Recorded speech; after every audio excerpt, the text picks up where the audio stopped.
তোমরা আজকে প্রথম থেকে শেষ পর্যন্ত দেখো আমি কি করছি। শুকনো কড়ার মধ্যে 5 ফোড়ন আর সাদা জিরে একটু নাড়াচাড়া করে ভেজে নেব হালকা। সুন্দর একটা গন্ধ বেরিয়েছে। এদিকে আমার এটা ভাজা হয়ে গেছে প্রায়, এটা আমি নামিয়ে নিচ্ছি।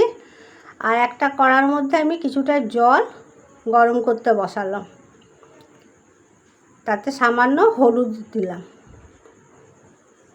জলটা আমার প্রায় টকবক করে ফুটে গেছে। আমি আগে থেকে আমকে কেটে ভালো করে জলে ধুয়ে রেখেছিলাম, সেগুলো আমি এর মধ্যে দিয়ে দিলাম।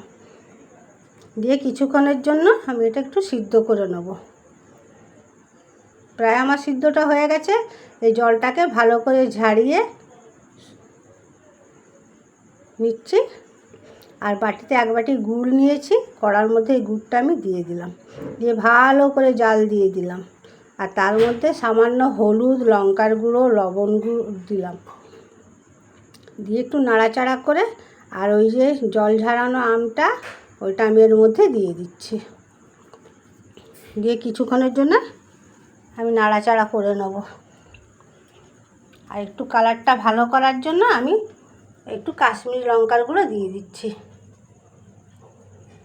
তাতে কালারটা ভালো হয়। এবার নাড়াচাড়া করে এটা কিছুক্ষণের জন্য ঢেকে দেবো।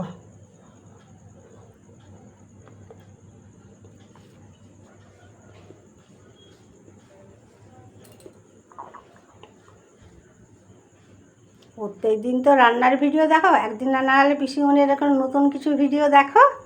আমি ঢেকে দিলাম। এবারে দেখো ঢাকনাটা খুলে দেখছি কত জল বেরিয়েছে আম থেকে। মানে গুড়ের সাথে নুন লবণ সব দেওয়া রয়েছে না, একদম অনেকটা জল বেরিয়ে। কিন্তু খুব আস্তে আস্তে নাড়তে হবে। আগে থেকে যে আমি ভেজে রেখেছিলাম জিরে গুঁড়ো আর 5 ফোড়নের গুঁড়ো, এটা আমি দিয়ে দিলাম। দিয়ে খুব হালকা হালকা করে নাড়তে হবে, নাহলে আমগুলো ভেঙে যাবে।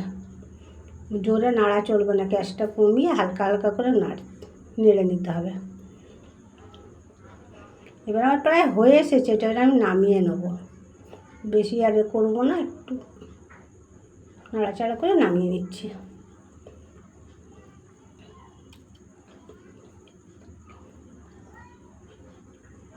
এবার গ্যাসটা আমি বন্ধ করে দিলাম। দেখো আমি নামিয়ে নিচ্ছি। টক ঝাল মিষ্টি আচারটা কেমন হয়েছে দেখে বলো।